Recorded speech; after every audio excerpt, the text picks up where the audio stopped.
had to be outside for this one. I am going to be talking about my childhood in ways that have shaped me to who I am now. I decided to do this outside because I wanted to be around a lot of positive environment. An energy, but environment too. Because childhood trauma is not something anyone can easily get through, admit, because that childhood trauma stays with you into your adulthood until you're able to confront it. And yeah, it's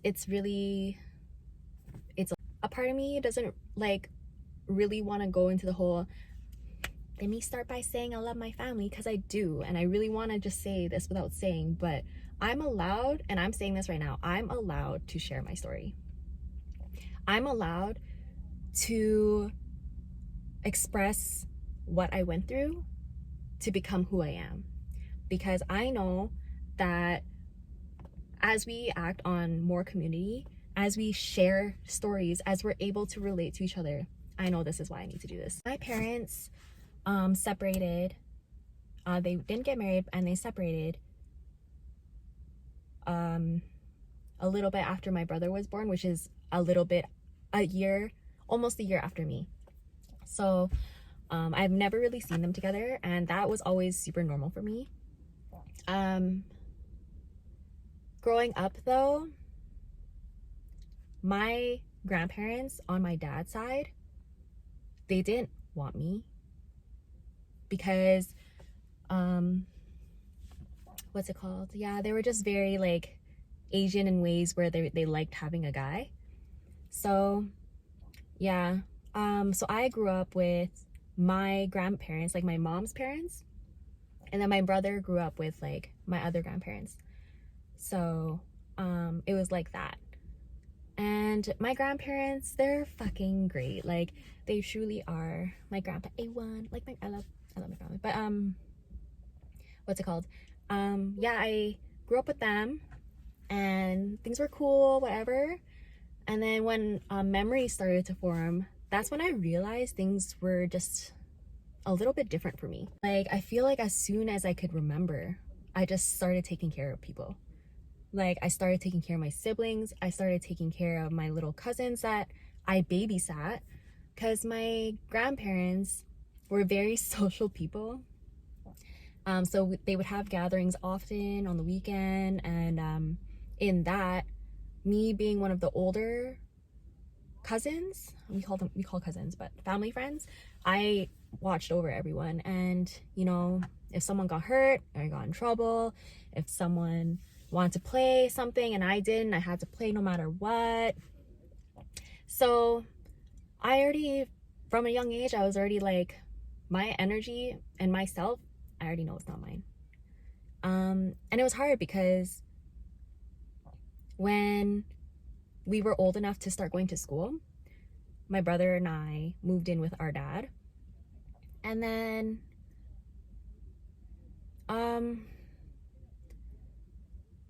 I would see my grandparents every weekend. So it was that kind of arrangement.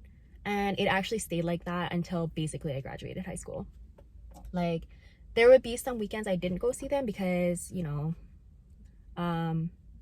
it called? I would have school events, or as I was starting to get older, I didn't really go see them because when I did go to see them, it's really not I'm so appreciative of my time with them. However, I took on the responsibility of doing their documents, doing this, and I had help from aunts and uncles and stuff, which was great, but I was the one who saw them all the time, so I really and then as soon as I got a car, any chance I had free time, it was spent doing errands with them.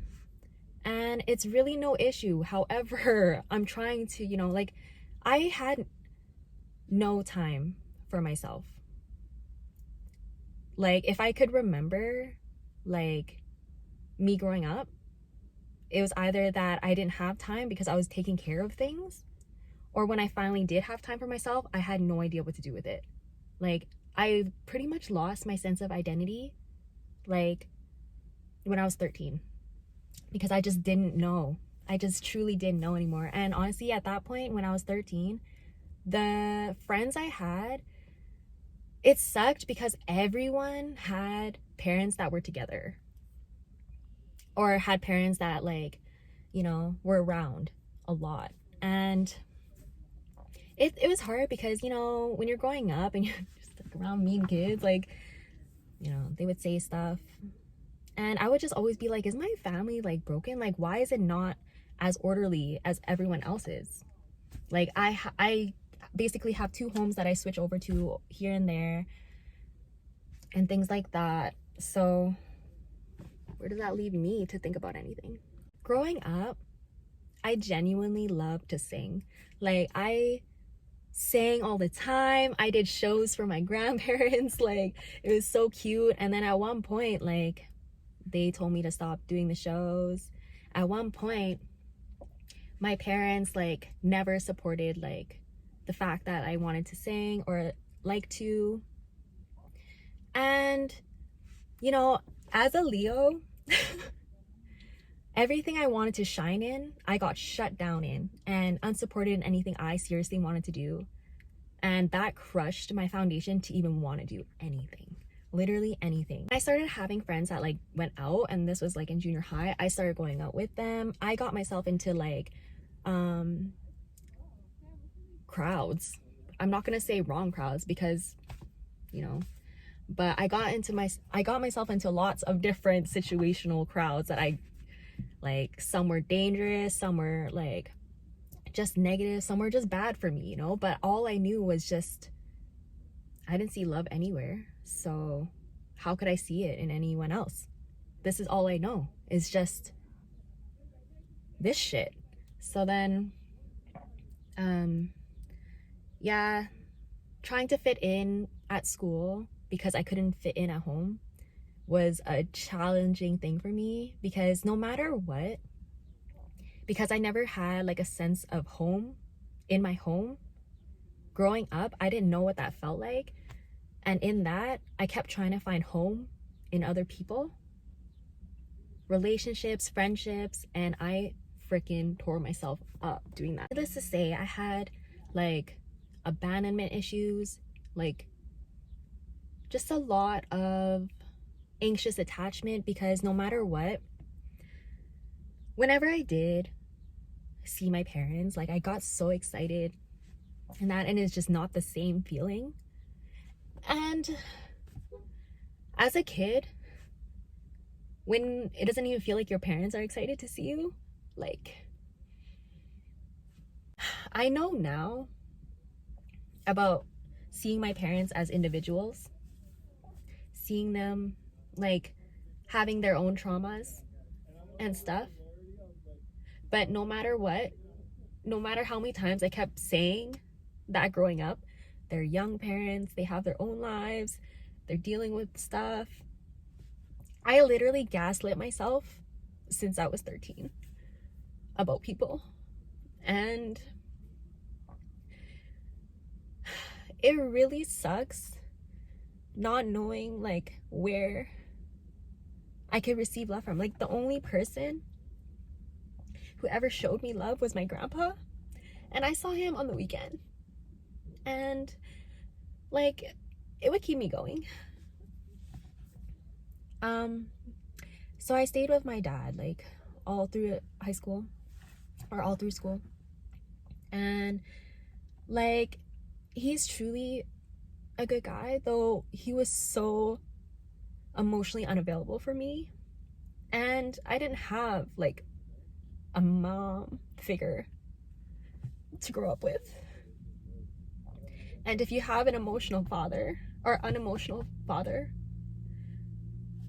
and you're literally like needing support in ways that, you know, it was so hard. Like, I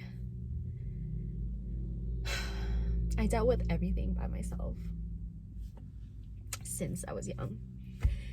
And because I knew I couldn't get any emotional support from my parents, I really couldn't even get emotional support like from my grandpa fully, or my grandparents, because there was that language barrier, so they never truly knew what was going on with me, and same with me.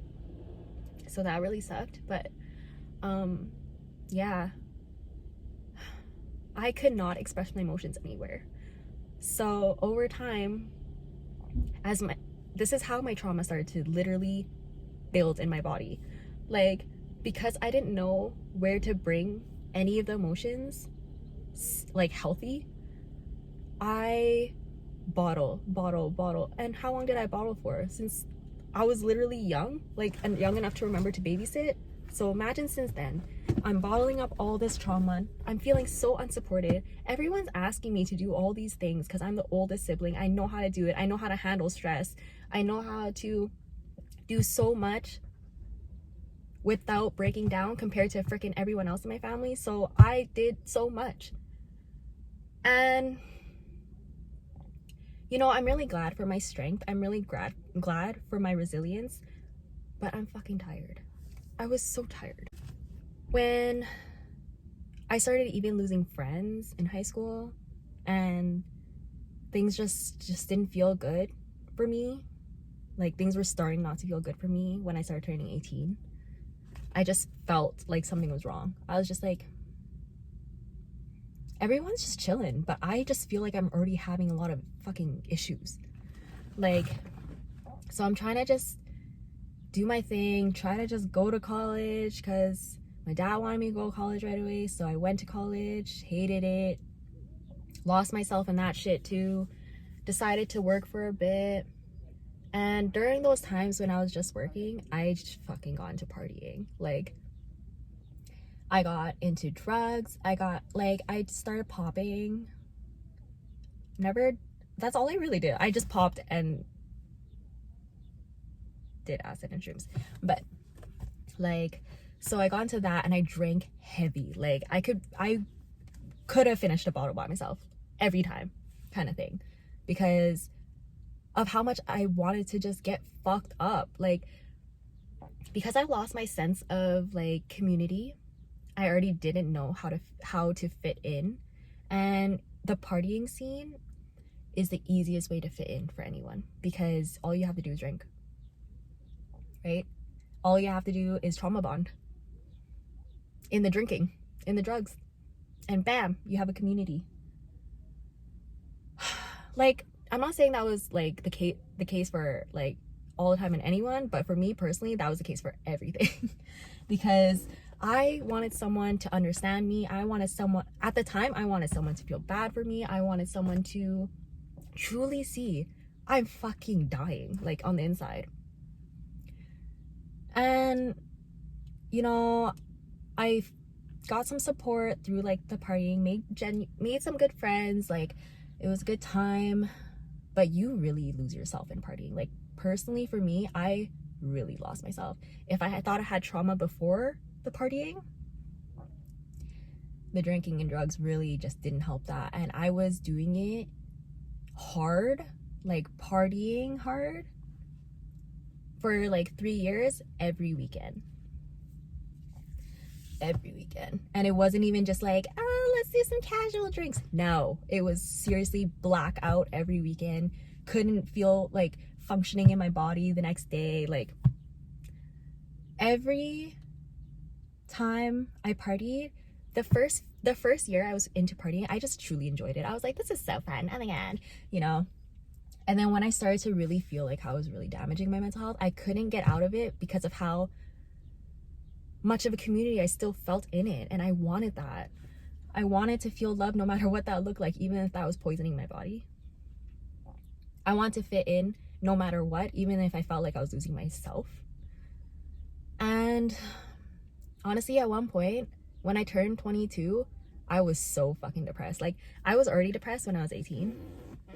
But when I turned 22, no amount of vacations that I went on, no amount of parties I went to could fucking fix what was inside, for sure. Like, I completely lost myself. And it was hard because I was losing my sense of friendship with a lot of people. Like, it just seemed like no matter what, I couldn't get along with fucking anyone. a lot of people. And it's just like, I was starting to think, okay, it's fucking me. Like, I can't get along with anyone, so. And it was hard because I knew how much of a good heart I have, but the world was so cruel that I wanted to just take my heart out. Like, every time I was kind or every time I was nice, it pissed me off at one point because I was like, no one's nice to you, so why are you being nice? And it hurt me to think that. It truly did, because I was like, I don't want to stop being like this. It doesn't feel right to stop being like this. Honestly, at the time, me going through like all my friendship shit in high school, all that drama, and it's just like really high school drama, but you know, when you get like no support kind of thing, it's just hard. And then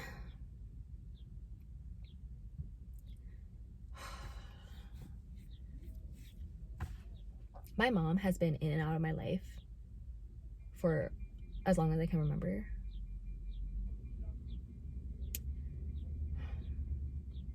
And even at one point, I didn't even know she was my mom. Like, at one point, I actually thought she was my sister. And coming into adulthood and having to try to heal her wounds, because no matter what my parents went through or what they put me through or what anyone in my family has ever done to me, I still showed so much love. I still showed so much support, and all they did was feed off of it. Literally. So, I don't know if you can really tell, but I'm really not talking to my family. It was truly bad because I knew there was something wrong with me, but all I can mount it up to at the time was that I was just anxious because I just wasn't educated enough on mental health and everything. And at the time, I didn't want to seek information in regards to that because I just didn't want to admit I had anything going on with me, like mentally, like that. I was like, you know what, I've been strong my whole life, like what is this mental illness? And then when I moved, like, I think it was the greatest sign because I never actually, like, in my head when I was back home in the old city, I never wanted to leave. Like, I actually was so determined to live there my whole life. In my head, I was like, yeah, I'll go on my vacations, but I'm gonna settle here. Good thing I didn't. Like, seriously, like, that place is just bad energy vibes. But like the whole city. But but what's it called? When BTS came and I went to see them on the other side of the country, I decided to move because that was my first time truly taking myself, like, I've been on vacations, yes, but it was my first time going through that much shit and being away from my city that I was literally like, holy shit, I think I just literally need to just change everything. So when I decided to move here, the first year was still me partying because I got into basically the same crowd. Like, I attracted the same thing because I guess it's just part of me. It was a part of me. And it was my comfort zone. So it wasn't hard to get into. But then when the pandemic happened and we all slowed down, like, I really took that opportunity to fucking change because I moved to this new city to change. So when the pandemic happened, it was literally like, okay, you said you wanted to change, right? So I started like to change myself slowly and what I wanted to work on, and then I realized how fucked up I was, like, and like why. Like, I would take myself out on these walks that I never really went on, like, and I started taking myself on these walks and just being around all this positive environment. I started to just cry, I started to purge, I started to freak out, and then whatever thoughts I had at the time was what I clearly needed to work on, and every thought I had at the time was my family. Like every reason for why I am the way I am, foundation wise, like, because when I first moved here, I was so quiet, I had no confidence, I never liked to stand up for myself, not confrontational, yeah, just like the ultimate people pleaser, quiet ass people pleaser. And yeah, I didn't want to be like that anymore. I literally said as I was leaving my city, I'm not being like this anymore. Like, I'm not letting people walk over me. And when I kept reminding myself that I wanted that I wanted the confidence and stuff, it started to really show how not confident I was and why. And it really just stems down to like how people talk to you when you're a kid. And then because how people talk to you when you're a kid, it slowly becomes your influence for self-talk when you become an adult. Like, and it wasn't even just my family saying like that I couldn't do this and that. Like, it was like my teachers, my friends. Like, I had support, I did, but when you have that much non-support, like, oh my gosh. And the ultimate power is healing your own heart after someone else breaks it. Because my environment has been so inconsistent when I was a kid, I had a hard time finding like security in home. And then when I moved to this new city and having to move so many times, that trigger came up again. And the thing is with healing is that same triggers will keep coming up, but at different times based on the different levels of healing you did with it. So say if you were traumatized when you were younger by your mom, let's use that example, things are going to keep coming up to trigger you to heal from it on your own. Like, because at the end of the day, if someone hurt you, you don't need them to say anything to you. I've never had closure from anyone, and I don't need it. And it's because they're the ones who left you. They're the ones who did the things they did to you. Why do they need to be the same one to put you together? Why do they need to be the same ones to heal your heart after they broke it? The ultimate power is healing your own heart after someone else breaks it. That is true power, because if they decide to come back, you know your worth. Finding my worth took such a long time, and I'm saying like, if I was still learning lessons 2 days ago about my worth.